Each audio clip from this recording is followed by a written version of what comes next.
नमस्कार, मैं हूं संजीव कुमार और आप देख रहे हैं वेब समाचार। पूरे झारखंड में पंचायत चुनाव की सरगर्मी जैसी समाप्त हुई, नगर निकाय नगर परिषद चुनाव को लेकर निर्वाचन आयोग एक्टिव हो चुके हैं। आपको बता दें कि पूरे झारखंड में 14 जिले ऐसे हैं जहां पे नगर निकाय का चुनाव होना है, जिनका कार्यकाल 2020 में समाप्त हो चुका है। वहीं कई जिले ऐसे हैं जहाँ पे नगर निकाय नगर परिषद का चुनाव जो है, उनका कार्यकाल, जो पार्षदों का कार्यकाल है, वो 2020 में समाप्त होगा।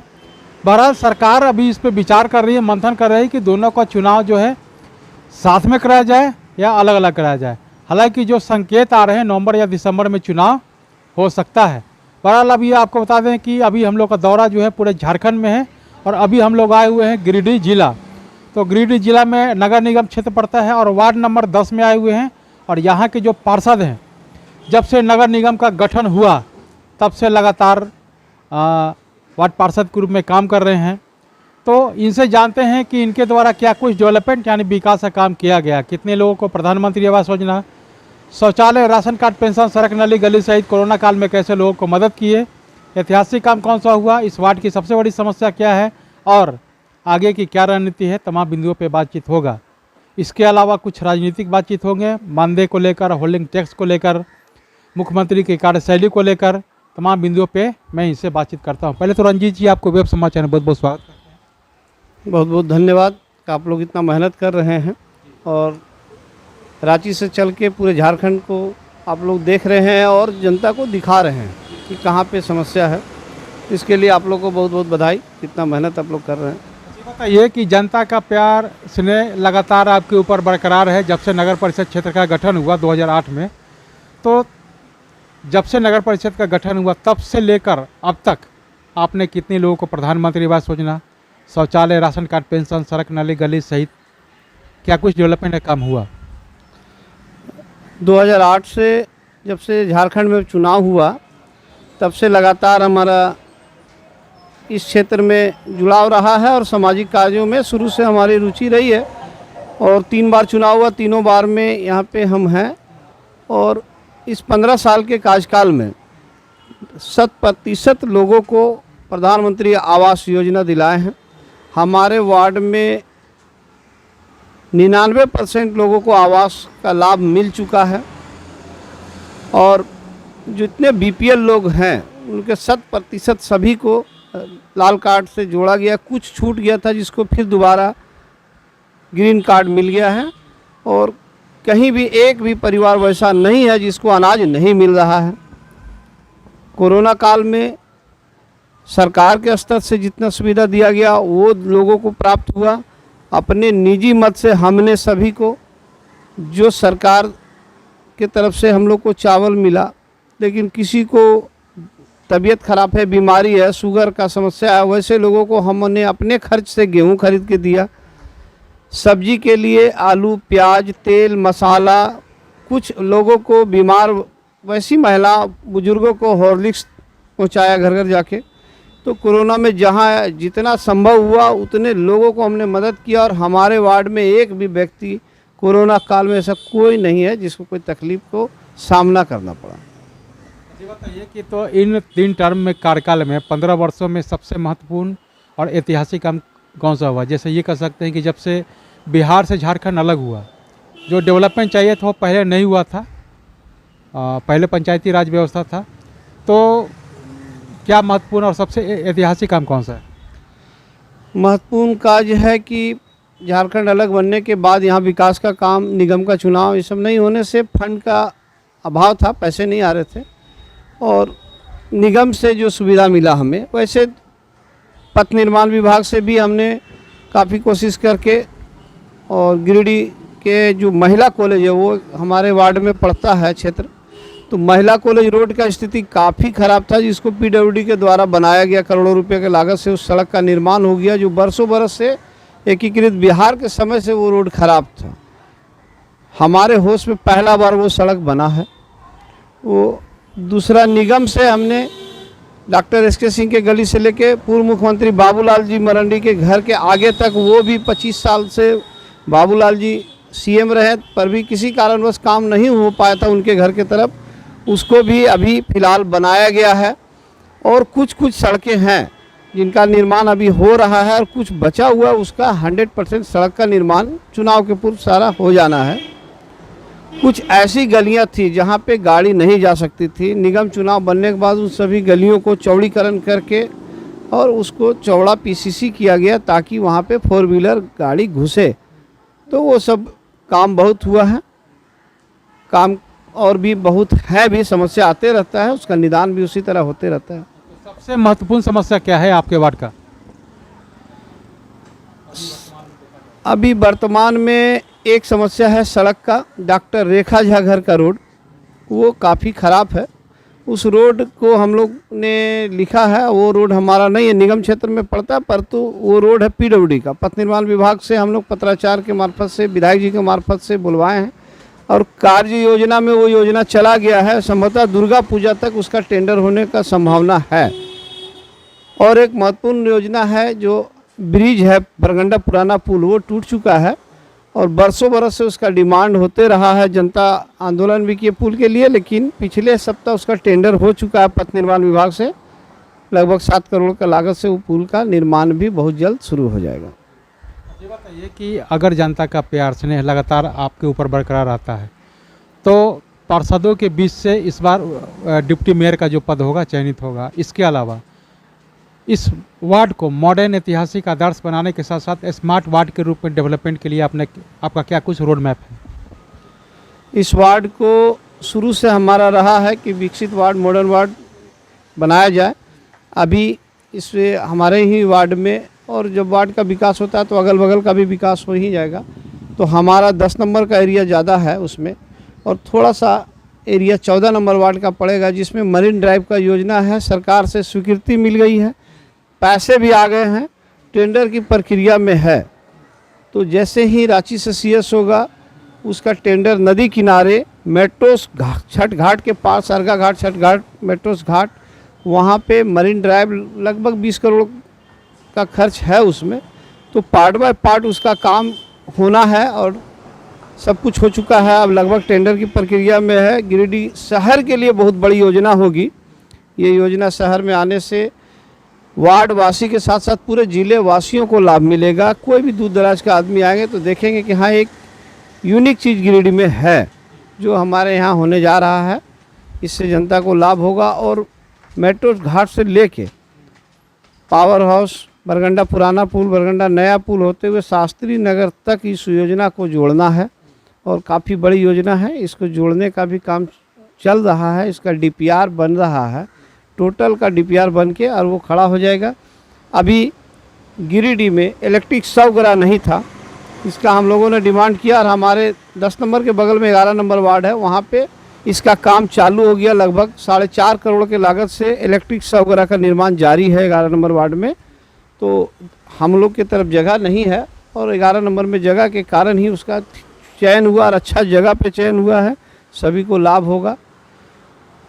अभी निगम का चुनाव में अब वार्ड पार्षदों से भी हम ही लोग में चुनना है। पिछले बार भी हम लोग में एक सीनियर पार्षद से ही हम लोग चुना के गए थे और इस बार का वार्ड पार्षद का चुनाव होने के बाद, जनता का प्यार आशीर्वाद मिलने के बाद हम लोग आपस में तय करेंगे कि जो उसमें ज़्यादा काज करने का व्यक्ति है, जिसको ज़्यादा समझ हो, वैसे लोगों को बिल्कुल करेंगे। हम लोग जब से निगम है, अभी सीनियर पार्षद में से हम ही लोग में हैं, तो हम लोग में ही चुन के आना है।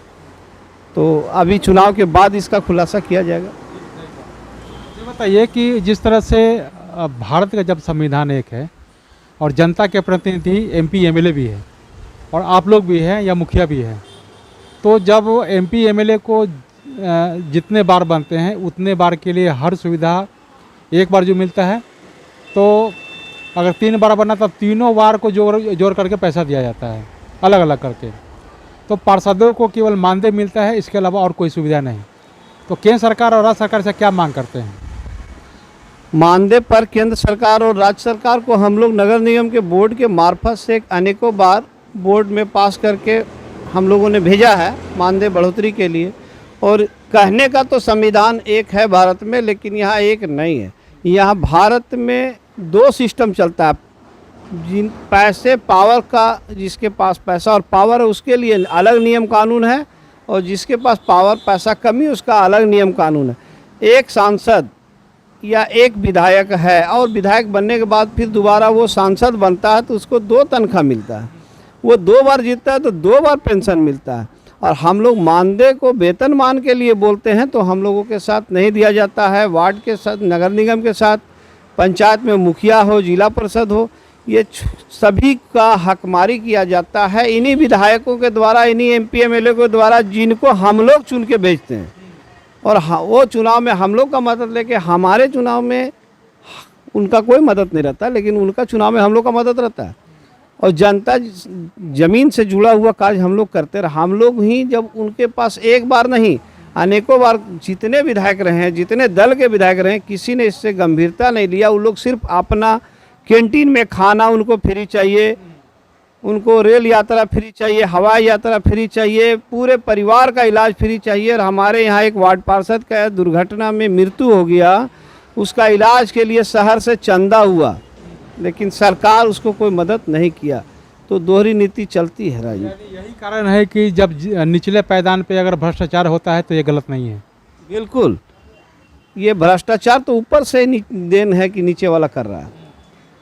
जब ऊपर उसका पेट भरेगा नहीं, जो ऐसा बहुत ऐसे लोग हैं जिनका राजनीति से कुछ तो मिलता नहीं है, तो वैसे कुछ लोग भी हैं जिनको आवास योजना में पैसा चाहिए। वैसे तो जन पब्लिक जो है उससे पैसा उसको दे के काम कराता है।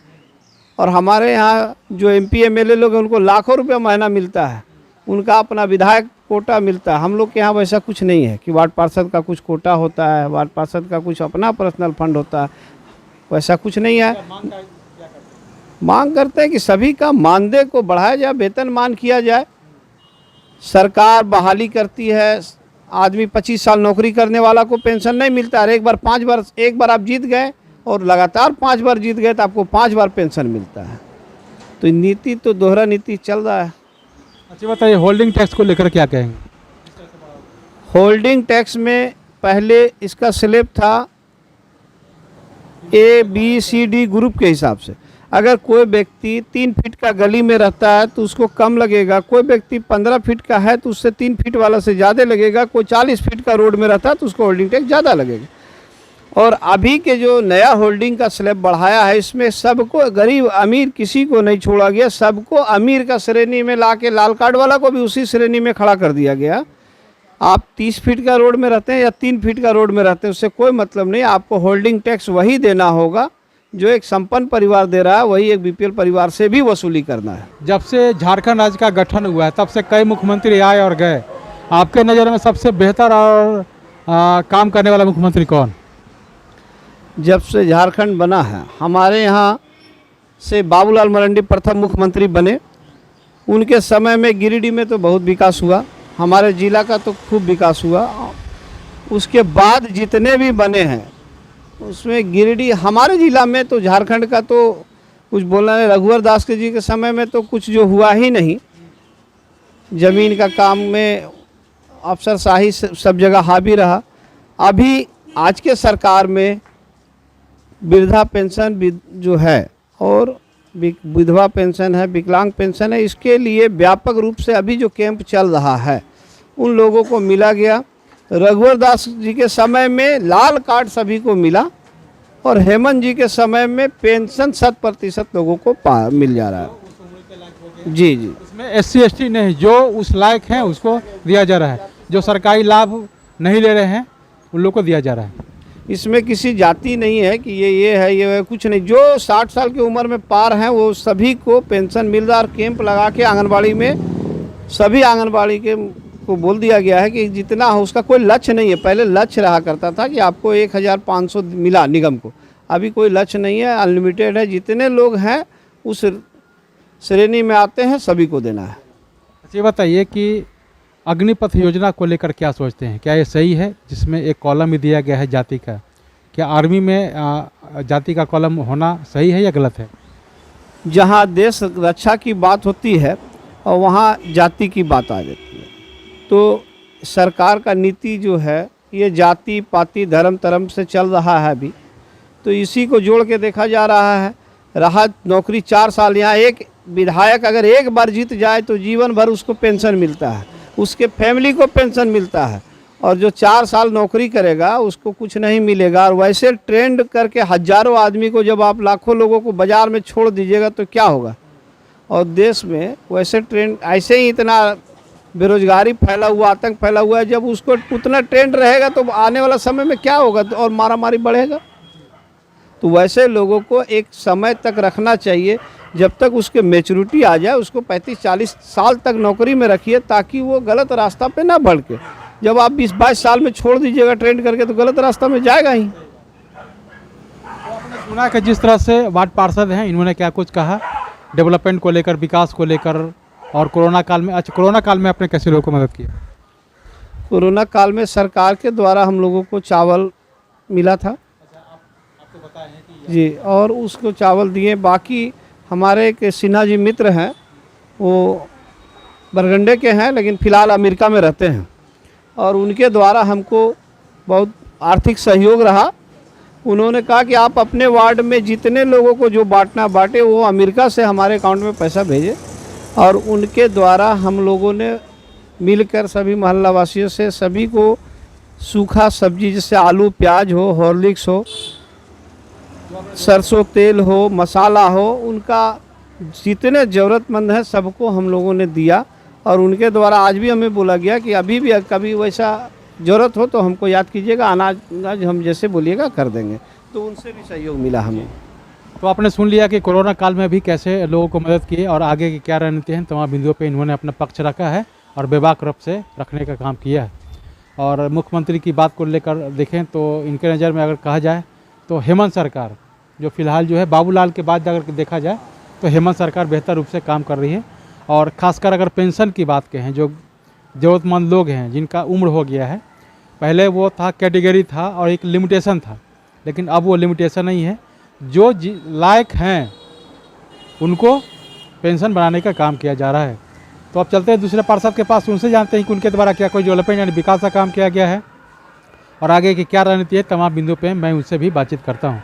अपने वेब समाचार में समय दिया इसके लिए बहुत बहुत धन्यवाद। बहुत बहुत धन्यवाद आप लोग सभी वेब न्यूज़ वाले को भी, कि आप लोगों ने इतना समय दिया कि हम लोगों से मिल रहे हैं। अगर आपने हमारे चैनल को अब तक सब्सक्राइब नहीं किया है तो सब्सक्राइब कर ले, बेल आइकन भी दबाएं ताकि हर छोटी बड़ी खबरों से रूबरू हो सके। बहुत बहुत शुक्रिया।